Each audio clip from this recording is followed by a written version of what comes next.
Hello everyone, glad you're here today. Hi, I'm Mr. Bill. And I'm Mrs. Kay, and we're ready to go on a totally true Bible adventure. Okay, let's go. Welcome to Rocky Road, Day 3 of Vacation Bible School, and we're at the Bible Adventure Station. Today we're going to be learning about John and Peter, and both of them did something really bold. They were able to help a man while they were talking about Jesus and sharing all about Jesus' love. You know, sometimes being bold is a tough thing to do, but that's something that all of us can be bold. All of us have had a chance to do something bold in our life. And, boldness is, really having that courage to face our fears because we know they're the right thing to do. And we can do that. You and I can both do that. And so as we're thinking about how we're bold, our point for today is Jesus' power helps us be bold. Trust Jesus. Hey, let's try that again. Jesus' power helps me be bold. Trust Jesus. Join me as we read our scripture verse together. It's from Isaiah 40, verse 29. He gives power to the weak and strength to the powerless. Let's say that again. He gives power to the weak and strength to the powerless. Today we're in the city of Jerusalem. Now you can tell we're in Jerusalem because there's this great big gate right here. It's called Beautiful. And right beyond this gate, there's an entrance. In fact, you can kind of see the entrance right there. That's into the temple. And people come to the temple all the time, but really the only way you can get around in Jerusalem is if you are really fit and you're doing a lot of walking. And so it's important to do some exercises. So we're going to start today with a few exercises that will help us keep really fit and be able to walk all over Jerusalem. Now, I have a little book that we like to use at school, and we're going to do a few stretches from that today. And so I'd like for you to go ahead and you can find a spot right on the floor. And let's see if we can do this one together. It says, I can be a bird. There's a lot of birds that flew around in Jerusalem, that is for sure. But notice how this little girl has her toes are pointed. She's standing on the balls of her feet, kind of on her tiptoes. Her legs are straight. Her body is tilted forward. And her arms are back and her fingers are spread apart. Let's do that for the count of 5. Ready? 1, 2, 3, 4, and 5. Excellent. Shake it out. Let's see if we can do the next one. Now, I think there's a lot of camels around here in Jerusalem. And look, there's a stretch for a camel. I can be a camel. Now, notice how this little girl, she's on her knees. Her toes are pointed.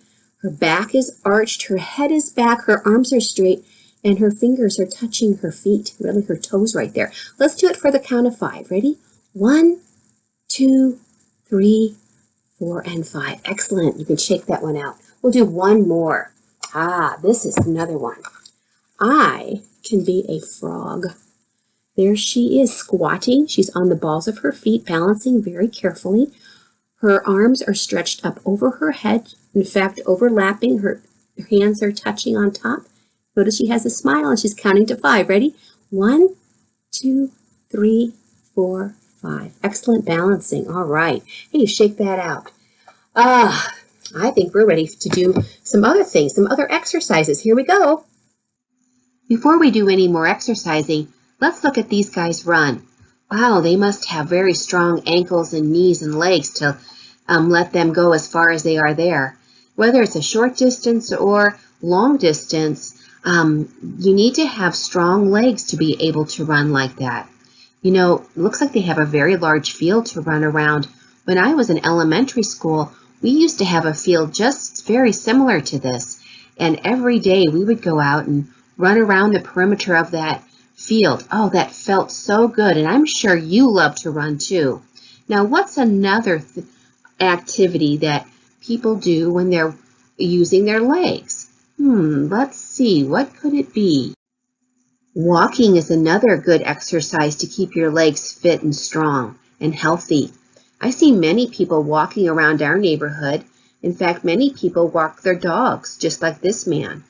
Maybe you enjoy walking too. or maybe you enjoy walking your dog. Either way, it's important to have strong legs, and walking is another way to do that. What's another exercise that you can think of that can help your legs stay healthy and strong and fit? Mr. Bill enjoys cross-country skiing. That's a sport that you have to use strong legs and muscles. It's kind of like walking, except you're gliding on the snow, and you're constantly moving your legs. Wherever you want to go, you have to be moving along. Now, cross-country skiing isn't easy, and sometimes you fall down, that's for sure, but then you have to pick yourself up. And so it's a wonderful sport, and there's so much beauty that you can see when it's wintertime. Now it's time for you to give your legs a little bit of a workout. Stand up and let's proceed and walk around. Hey, wherever you are, just give yourself a little bit of space and walk around your room a little bit. There we go. Walking feels great, makes your body strong. Getting circulation in your legs is a very important thing to do every day. All right. Hey, let's see what's the next one. Go ahead and freeze. Jumping is another good exercise to keep your legs healthy and fit. Jumping is with 2 feet, and so you can just jump, jump, jump all over. This person is doing something called a jumping jack. And when we do a jumping jack at school, we remember that when our hands are down, it's called a touchdown, and when they're up over our heads, it's called a blast off. And so you can try that along with this character here too. Have fun jumping.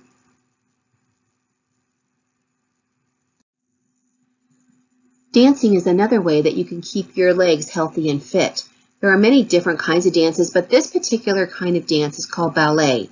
You can see that these women are up on their toes and they're twirling. Oh, try and see if you can do that for a while. On your toes, twirling around, balancing very carefully. Maybe some of you have tried this kind of dance before. Now let's see. I think that's enough.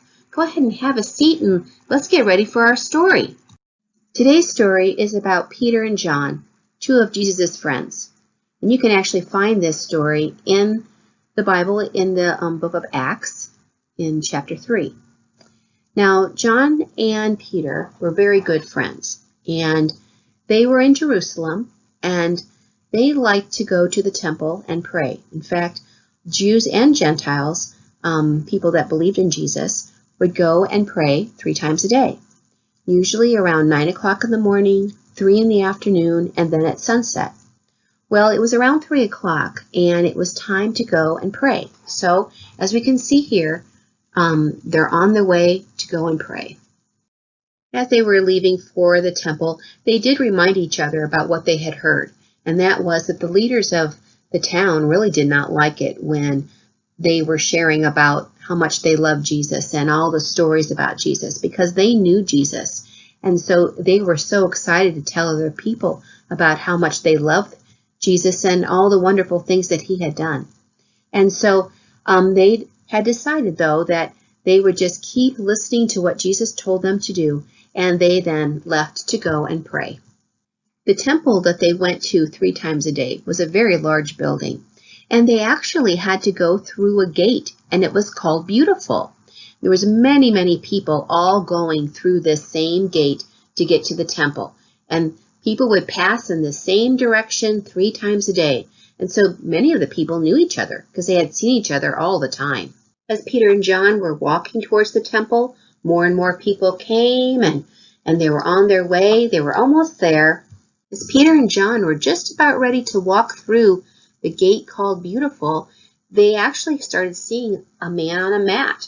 And they had seen this same man every day. He was sitting there and people were walking right by him. The man looked all alone. In fact, he sat on this mat and he had his crutches next to him and some kind of a dish out in front of him. As we get closer, we might be able to see a little better. Now we can see what he used to help him walk. These are called crutches. And he would put them under his arms, and then they would help him actually be able to walk. Now this man had to use a crutch like this his whole entire life. Looks like some people just walked by him They didn't stop or anything. They just kept on walking into the temple. People were walking by the person who couldn't walk, and now these people are upset that he's actually sitting in front of their temple. And they do not like the fact that he is sitting on a mat asking people for money right in front of their church. The man who cannot walk is sitting right here on a mat, and we can see his crutches there next to him, and then in front of him is a little container. Maybe it's a little clay pot. It might have some coins in it. It looks like 3 coins. And we know that the man cannot walk. In fact, his legs are very weak, and so are his ankles. And he hasn't been able to walk since birth. And so this man is just a little over 40 years old, and so he has not been able to walk his whole entire life. Now, in order for him to get to this spot, he has friends who bring him every single day. And because he cannot walk, he also cannot work, because in order to have a job in Jerusalem, you have to be able to walk.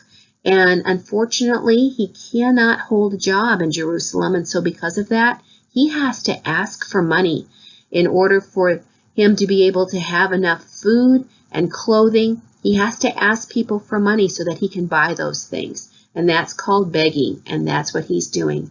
And as he was sitting there, he was wondering, what would it be like to walk? And what would it feel like to have healthy, strong legs? Strong enough where he could leap and jump and leap and jump and leap and jump, and oh, that would just be great. Oh, and to have strong legs to be able to do tap dancing, that would be incredible. A dream come true.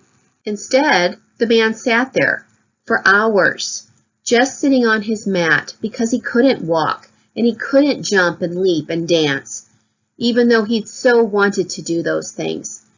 He could not, and so that's why he was sitting begging for help, begging for money. Many people actually gave money to the beggar because of the fact that in the Jewish religion it was considered praiseworthy to give to people in need. But there were some people that just walked by, and the man said to himself, oh, if I could only walk, and how I wish I could jump and jump and jump, have strong legs to jump. And what would it feel like to dance? Just to dance and dance and dance as much as I could? Oh, I would love it, he thought to himself. Just as Peter and John were approaching the temple, they saw the man sitting there on the mat. And the man yelled out to them, please help me. Please give me some money, he said. I cannot walk. I need your help. Please, please help me. He continued asking Peter and John for help. Please, he said, I need your help. I cannot walk. Please. Peter and John looked at the man and said, silver and gold I have none, but what I have I'll give to you. In the name of Jesus Christ of Nazareth, rise up and walk. And just then, they took his hand and they raised him up, and his ankles became strong. His legs became strong. His leg muscles became strong. His feet were strong. His knees were strong. Oh my goodness, something was happening to his legs. His legs were becoming strong. In the name of Jesus, the man was healed. He could not believe it. He got up and he started praising God. He started leaping and jumping and praising God. He went walking and leaping and praising God. Walking and leaping and praising God in the name of Jesus Christ of Nazareth. Rise up and walk. Oh, he was so excited. He could not believe it. He was just walking and jumping everywhere. Now I know what it feels like to jump and jump and jump, and oh my goodness, it just feels so great. I've got the strong legs to jump. And Peter and John were praising God, saying, thank you, Jesus. Thank you for healing this man.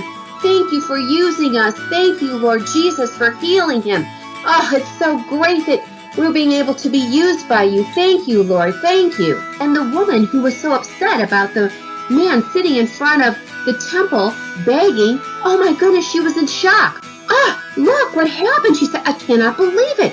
It's a miracle. It is a miracle. Everyone was so excited. They were clapping and cheering and saying, thank you, Jesus. Thank you for this amazing miracle. In fact, it made everybody want to dance.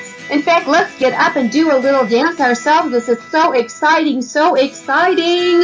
And then the man said, thank you, Lord. He bent down and he prayed. He said, thank you, Lord Jesus, for healing my body and making me well and making my legs strong enough so that I can do all those things that I have always wanted.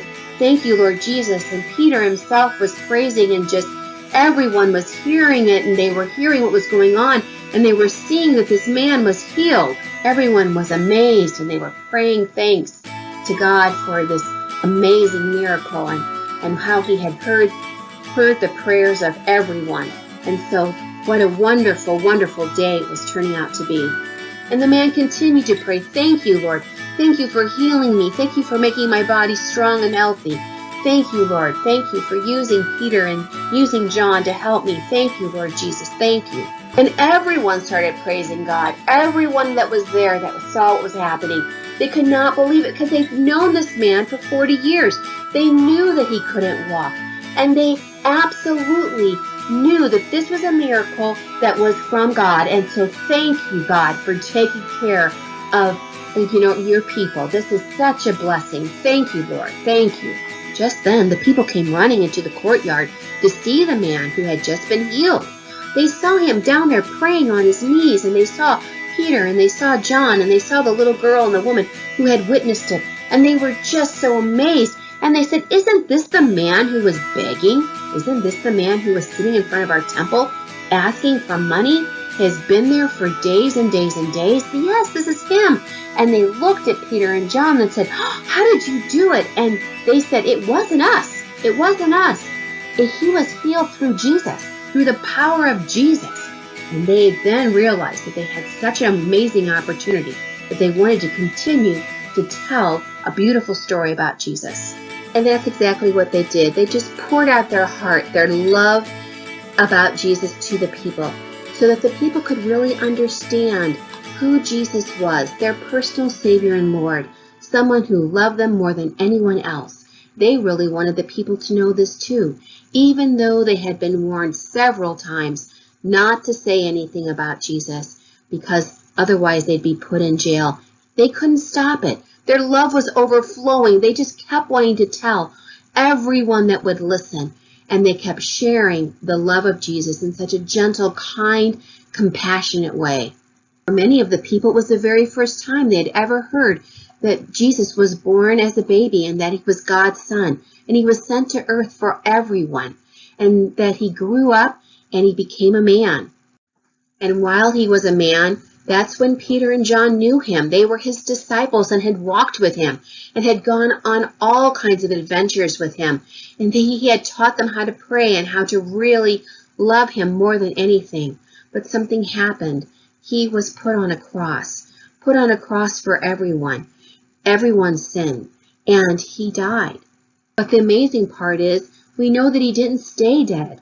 He came alive again, and when the women went to the tomb, they saw that the stone had been rolled away. It was a miracle. Jesus was alive. He's alive for you, and he's alive for me. That's what John and Peter were telling everyone that was listening and hearing what they were saying. Peter and John continued to say, and Jesus did not stay dead. He's alive. He is risen. He is risen from the dead, and now he is in heaven with God, just like the prophet said. And this is something that we're so excited about. Hello, this has been just a phenomenal day for me. You wouldn't believe what happened. But my normal day is I have to rely on friends and neighbors to take me where I need to go because I can't walk. And if I can't walk here in Jerusalem, you can't find a job. So here I am at the temple gate, and I have to hold my hands out and ask for money. That's all I can do. So just the other day, and this was around 3 o'clock in the afternoon, when they had one of the prime prayer sessions, and there's a big crowd walking by, going through the gate to get into the temple, and these two guys come up in front of me, and they stop, and they look at me. And they say, we have neither silver or gold for you. Oh, what am I going to do with that? But then they continued on, and they said, but what we have, we will give you. and in Jesus' name, get up and walk. I was so astounded. I didn't know what to do, but they offered a hand and they pulled me up. My legs didn't buckle. My ankles were strong. My legs were strong. I could walk around. I could jump up. I was praising Jesus. What a wonderful day this was. Wow, what a great thing for me today. But as you can imagine, this caused quite an emotion by the gate because all these people were going by, and here they knew me as someone that was sitting on the ground gathering money. So that really caught their attention. And as I was running around and praising Jesus with my hands up in the air, and they came by, and more of them gathered around. And then all of a sudden, the two men started talking with them, and their names were Peter and John. And they were saying to them and talking to them right there on the spot and saying, Jesus is your Savior, and this is who he is for you, and he has died for your sins. Wow, that was just a tremendous lesson, and I am just, what a marvelous day it's been. What a great loving God we have. Praise Jesus! And while they were sharing their excitement about Jesus and their love for him, all of a sudden they were surrounded by guards. These guards were going to be taking them to jail. Because remember, they weren't supposed to say anything about Jesus at all. All night, Peter and John had to stay in jail as the leaders were trying to decide what to do with them. The next day, Peter and John were let out of jail, and the leaders were very upset because already 5,000 people were starting to believe in Jesus, and they wanted that to stop. And so they had to ask Peter and John some questions. And they said, on whose authority did you actually heal this man? And Peter and John said, it wasn't us. It was on the name of Jesus Christ of Nazareth. He's the one who healed the man.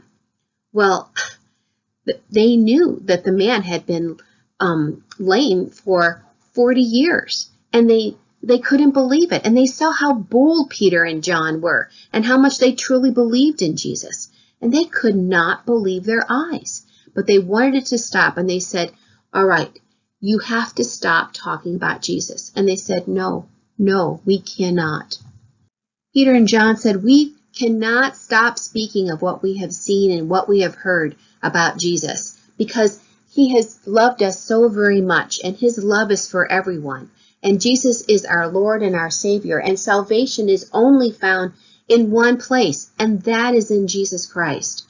And they said, it was Jesus who healed this man. We saw it and we believe it, and everyone here believes it too. In fact, people were praising God, and they were so excited about this miracle. They had seen a man who had not walked in 40 years, and all of a sudden he was walking. It was a true miracle, and it was through Jesus. Well, the leaders didn't know what to do, but they clearly could see that Peter and John had a boldness about them that they hadn't seen before, and they clearly saw that it must have been from Jesus, and they let them go. I was there when Peter and John were being questioned by the church leaders. They didn't want either of those guys to continue talking about Jesus to all the crowds in the city. But, Peter and John were very bold, and they were very courageous, yet at the same time, they were very kind and respectful when they talked with these leaders. And they said they just could not stop talking about Jesus. Jesus was their Savior. He was the Messiah. He was the one that died on the cross, and now he has risen from the dead. I was there. I heard it. I was a witness there. I heard it all. That was a good story, wasn't it? Interesting that when Peter and John healed the man who couldn't walk, even though that really wasn't a bold thing to do, they did it because they loved Jesus, and God was using them in a very special way. But really what was amazing was once the man was able to get up, he started praising God, all of a sudden people started gathering around. And then Peter and John had the opportunity to keep talking about Jesus. And they kept sharing about Jesus' love and his forgiveness, talking about how he had died and how he came alive again and how everyone has a place in heaven. And those are the things that they kept wanting to share more and more. But those were also the things that many of the people didn't want to hear. And so they were being very bold to be able to speak out, even though there were people saying, I don't want to hear this. And if you keep saying it, we're going to put you in jail. But they didn't stop because they had in their heart. They loved Jesus so much, they just could not keep from talking. They kept wanting to share about Jesus' love. And that is such a great point to the story. And that's how they were bold. And that's how we can be bold too. Please turn to your take-home page for day 3, and let's do our point for the day together. Jesus' power helps us be bold. Trust Jesus. And the scripture verse, which is found in Isaiah 40, verse 29, says, He gives power to the weak and strength to the powerless. On page 2, you'll see at the top portion of your page a little fun game that you can fill in the blank and find how the lame man was able to get into the temple with Peter and John. And then at the bottom is a coloring section there where you can see Peter and John being very bold as they're sharing about God's love and his forgiveness to the church leaders. And so once again, another great piece to help you remember a very good story. Thanks for visiting with us today. We hope to see you tomorrow for another totally true Bible adventure. Until then, take care, my friends. Stay safe and healthy, and God's peace to you. Enjoy!